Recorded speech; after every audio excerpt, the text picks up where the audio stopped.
What's going on, YouTube? Today I bring you my number 17 power rank team for the 2021 NFL season. I'm sure it's going to be a bit of a surprise to many people, but I think I have my fair reasons for this one, and it's going to be the New Orleans Saints. Again, I know it's going to be an unpopular opinion. I know this team is still very good. Obviously, they have one of the best offensive coaches in the league. There's just a few things to me that I feel is really going to hold back this team this year. And so I'm just kind of expecting a down year as a whole from the Saints.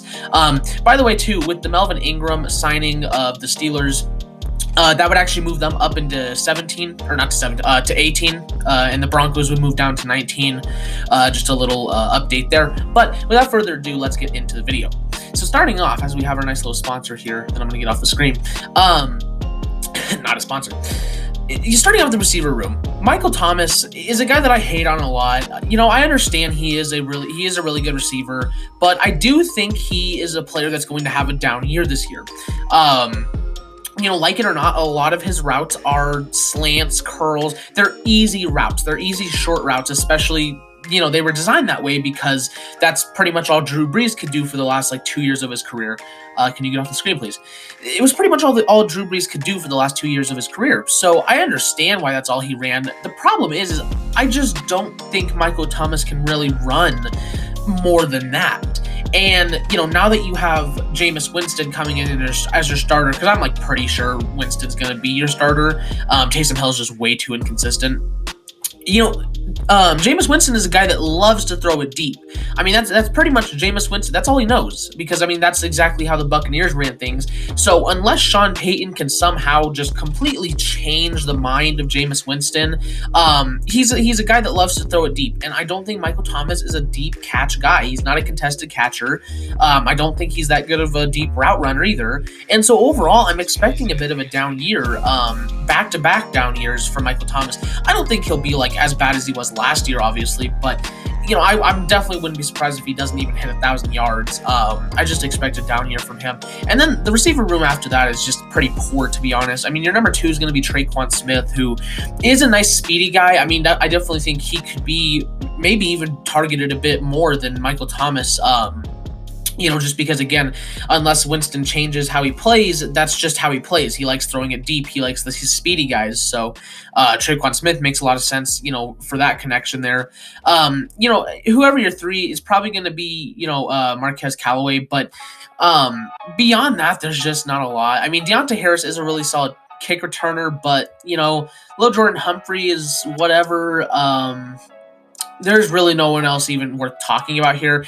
Michael Thomas is a really good receiver, but I expect a down year from him. And after that, the receiving core, it's just really poor. And so because of that, I'm going to give it a C. It's just, you know, you have a great receiver here, but I think I'm expecting a down year again, and the rest of the room is just bad. Moving on to left tackle, Terron Armstead. Yeah, this is good. Terron Armstead is one of the best tackles in the league. Fantastic guy to have there as your blind side. And then behind him, James Hurst, too, is a really solid backup. So all in all, this is one of the best rooms you're ever going to find in the NFL. That's an A right there. Left guard, Andreas Peat. You know, even Saints fans will tell you that this guy is super overrated. He's not good. He's easily, by far and away, the weakest player of this line. He's not bad, but he's definitely not good. And then behind him, you don't really have anyone. So that's going to be a C for me there. It's easily the worst member of the line. Again, he's not bad, but, you know, could be a lot better there. Center Eric McCoy has been pretty impressive so far. He's a guy that looks to have a bright future there with the Saints. Will Clapp is a serviceable enough backup. So you have a guy, you know, young, ton of potential, a serviceable enough backup. That's good enough to get you a B- for right now. But it could go up if McCoy does improve this year. Right guard Cesar Ruiz was okay in his rookie year. He was not good. He was not bad. He was just kind of right there in the middle for them. But again, another guy that definitely has a ton of potential and really could break out any year. Calvin Throckmorton, again, a serviceable enough guy behind them. Has not really played much, but another guy that does have kind of a bit of potential. So you got 2 young guys here. One that's not played, one that's, you know, played okay so far. I'll give it a C+ for right now. And then right tackle, Ryan Ramczyk. When Mitchell Schwartz is hurt, Ryan Ramczyk is the best right tackle in football. And being that he's also just one of the best tackles in football, period. They have a fantastic tackle duo here, probably the best tackle duo in the NFL. Actually thinking of it now, I mean, I don't know if there is a tackle duo that even comes close, to be honest. So yeah, I mean, you have the best tackle duo in the NFL right here. Landon Young, a nice, a rookie here to have behind him. Doesn't matter though. Ryan Ramczyk just got himself a big contract extension. Elite tackle duo. This offensive line, it's young, it's full of potential, and it's already very talented where they are good. So, this is a very, very solid offensive line for Jameis Winston to have. And then moving on to the tight end room. I'd imagine Adam Troutman's probably going to be starting. I mean, they drafted him last year. He didn't really play, obviously, because Jared Cook. Now with him gone. Nick Vannett also barely saw the field last year for Denver, so I don't imagine he'll be starting. I suppose it could be either one of these guys. I just personally think Troutman makes more sense to start. Either way, I do like Troutman. I like the upside on him as a receiver and such. So it makes up for, not a very good duo right now, but, we'll see Vannett play. Again, he hasn't played in a couple years, and Troutman, we've not really seen him either, but I do love the potential. So this tight end room is going to earn a C for me right now, probably a C- for me. Oh, by the way, the right tackle room I would give an A as well. Quarterback. Now we get to the quarterback room. And like I said earlier, I believe Jameis Winston's going to be starting. Taysom Hill, to me, there's always that discussion of, is he a quarterback or is he a multi-gadget tool? I believe he's a multi-gadget tool. I just don't think he's got the traits of a quarterback. Plus, he's just super, super inconsistent to be your starting quarterback. Winston, he's consistent in the fact that he'll push you downfield and get you touchdowns. He's also consistent in the fact that he will give you interceptions. Now, I do believe if there is a team that's going to help Jameis Winston into the quarterback we all thought he was coming out of college, it is the Saints. I mean, obviously you have, again, a fantastic offensive mind, with your head coach there, and that I'm forgetting the name of for some reason right now. But, obviously you have a great offensive mind there, and you do have a really solid offense set up here. I mean, this is a very, very good offense. I don't know if Jameis Winston is that guy. But if there is a place he's going to figure it out, it is here in New Orleans. So, I mean, there's at least that upside. I think he'll at least be serviceable enough. I still do think he is a downgrade over Drew Brees. I know a lot of people really did not like Drew Brees there in his last couple years, but at the same time, the level of just IQ and poise and accuracy, all that stuff that Drew Brees had, Jameis Winston just doesn't even come close to. Does Jameis Winston have a better arm? Yeah, it's not even close. I mean, Brees didn't have an arm for his last couple years. Winston easily wins that category, and he's also obviously more elusive, but it's just when it comes to actually, picking apart a defense, leading a drive, the way that the Saints have been playing for the last, 5 years, he just doesn't fit that at all. And I don't really feel like Taysom Hill fits that because, again, he can play that. He's just too inconsistent. You got Trevor Siemian as your 4 there, who, I mean, it's Trevor Siemian. And then you picked up Ian Book, which was quite a surprising move. I was always a fan of Ian Book, and no one else was. So when the Saints took him in the 4th round or whatever, a lot of people were surprised, and even I was surprised, to be honest, because I didn't think he'd go that early. But regardless, I was a fan of Ian Book, and literally no one else was. This is a guy that I think has a lot of potential, and to be honest, I don't really think anyone here is the future for the Saints, but if I had to pick, I guess I'd go with Ian Book, honestly, just because, again, I think Jameis Winston is a really bad scheme fit for these Saints, again, unless they just change their offense up, and I don't know how that's going to work with really no receivers to account for that. Taysom Hill is just far too inconsistent. He's just not a quarterback. Ian Book, on the other hand, is an actual quarterback that fits the scheme, and I think, under some development under Sean Payton, 99% sure that's his name. I cannot remember why. I don't know why I can't remember his name right now. If I had to take a bet, it's Ian Book. I just feel like that's probably the most likely, honestly. It's, probably something a lot of people will disagree with, but like I said, I've always been a fan of Ian Book. So, overall, the quarterback room, I mean, you don't know if you really have a future guy, being that you have 3 somewhat young guy. I mean, Taysom Hill and Jameis Winston are actually kind of both up there in age, they're late 20s already. Taysom Hill might already actually be 30, but either way, you've got you don't really know if you have a future here. You have 3 likely candidates, but you don't know if you have a future. So for that reason, I'm going to give this a C+ for right now. And then the running back room. Alvin Kamara, one of the best running backs in football. Dude is elite on the ground and in the air. He's arguably better than Christian McCaffrey just because he can actually stay healthy. I am a little concerned because I feel like teams are really going to be game planning around this guy this year because I do think the passing game is going to be pretty lackluster. Again, just being that I'm expecting it down here from Thomas again and, the quarterback situation. I am a little concerned because if, teams start focusing on Alvin Kamara, obviously that hurts not only him, but the offense as a whole. So that's something to worry about. But regardless, he is still one of the best running backs in football, and he makes up one of the best duos in football with Latavius Murray being his number 2. This is a fantastic running back duo here. Not to mention you have Ty Montgomery down here too, who is a pretty solid number 3, I'd imagine, over Dwayne Washington. Either way, you've got one of the best duos in football right here. I don't know if it's quite as good as like a Pollard and Elliott or a Chubb and Hunt, but it is probably like number 3 or 4. So yeah, really good duo and a nice 3 here. So yeah, this is a very, very good room. It's going to be an A for me. This is a really good room. So yeah, overall, offense, love it. Obviously, again, like I've been saying, you have one of the best offensive minds in football. You've got a lot of talent here, but the receiving position is really lackluster, and the quarterback position really concerns me. Just because, again, too inconsistent, bad scheme fit, and I'm one of the few guys that likes this guy, and even I don't know if he's the future of the Saints. So, being all that, I do like the offense, but I think it is going to somewhat hold him back. Really with this team, it's just a few major positions that I feel like is going to hold him back. And so now we'll move on to the defense, where things are much better, but again, there is one position in particular that I think is going to hold him back. With one defensive end room, Cameron Jordan is a bit overrated in my opinion. He's had some bad years the last couple years. They're not bad, but definitely down from what he was like before these last couple years. So, maybe he has a bounce back year. I don't know if he does. And then behind them, Peyton Turner was one of my least favorite picks of the entire draft. I had a late round 3 grade on him, and they took him late round 1.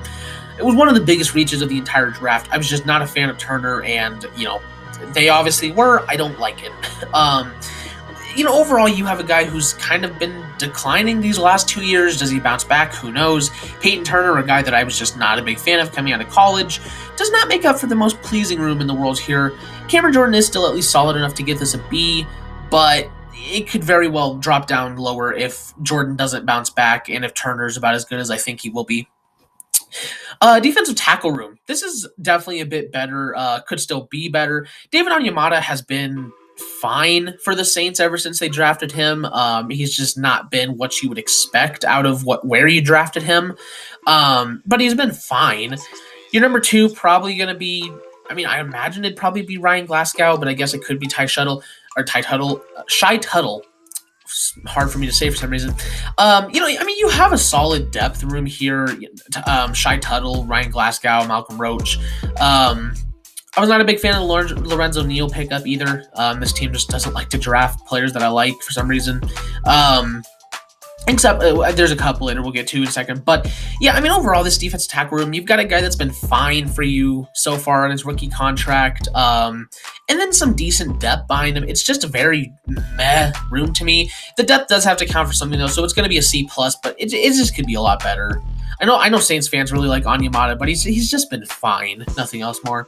And then the other defensive end room, this is where things get a little ugly. Marcus Davenport has been pretty god-awful so far. Not your guy you'd want starting across from a guy who's already been declining. And then you picked up Tano Kapasigan, I believe is how you say it. Mouthful.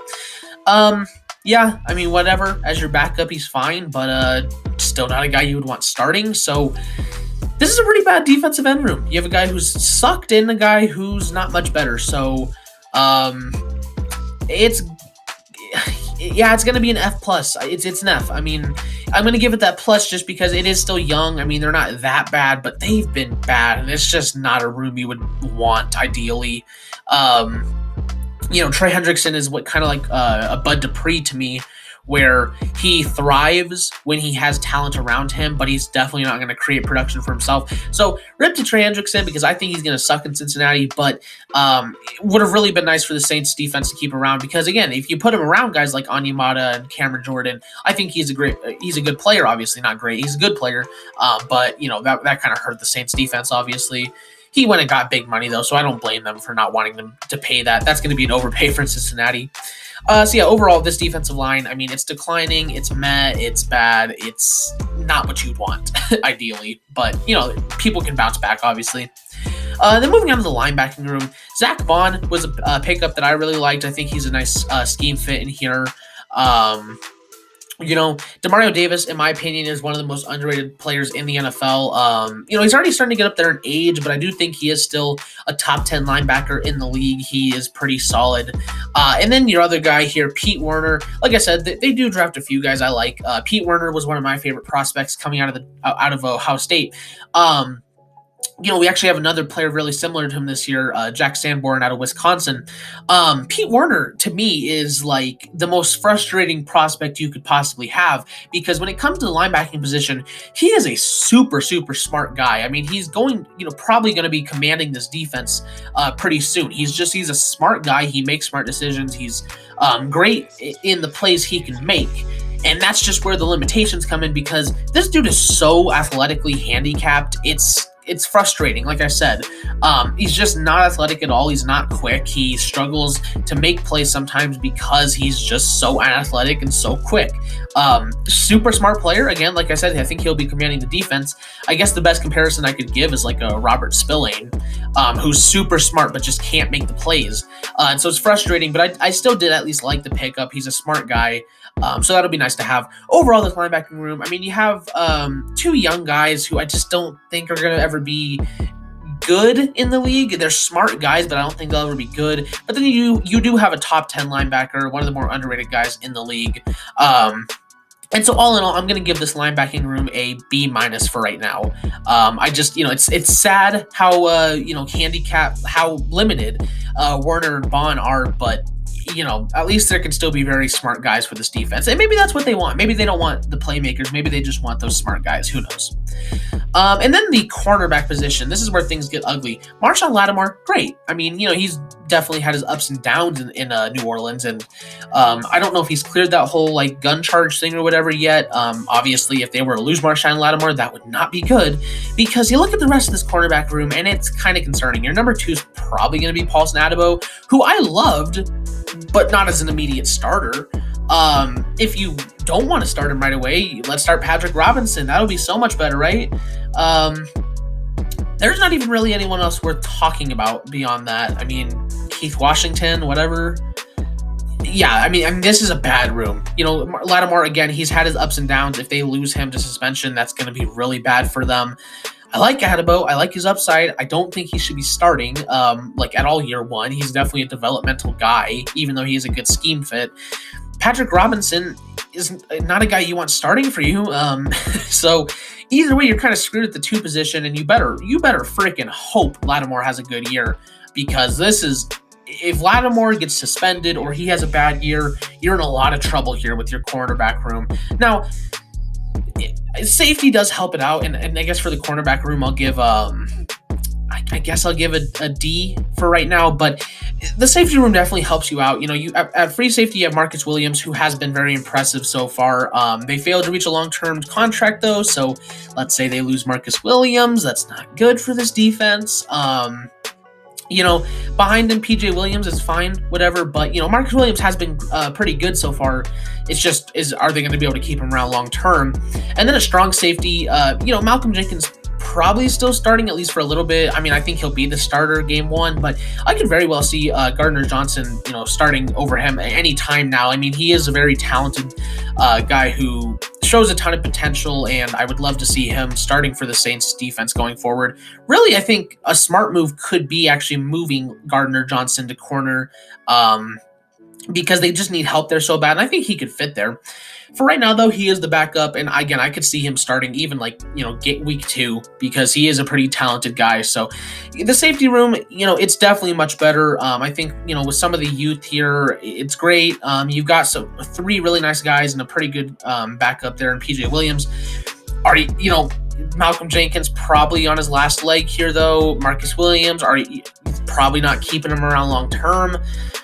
So then, next year your starter is probably going to be Gardner Johnson and PJ Williams, as long as PJ Williams is still on contract. not a very good duo there. So for right now, it's going to be a B minus, just because again, like the future is very worrisome. For this year, it's going to earn a B minus, but for the future, that kind of takes the grade down. So all in all, like this secondary, it's corner room is going to hurt them, especially if Lattimore has a bad year. Safety room, it's good right now, but for the future, like that could also really hurt them. Linebackers are decent. Again, I just think they're limited in their ability and stuff. And their pass rush isn't even that good either because, like I said, Onyemata is fine. Davenport sucked. The rest of the guys here aren't going to really create much pass rush for you except for Cameron Jordan, who again has been kind of declining these last 2 years anyways. The more you look at it, this defense does not look very good. Honestly, you put a lot of the pieces together. I think you combine this defense, which could very well have some lackluster games, with the fact that the offense could definitely struggle in some games with potentially another down year from him and the quarterback situation. Hopefully, you can start to understand why I'm not as high on these Saints. The special teams room. Will Lutz has actually kind of turned into an inconsistent kicker recently.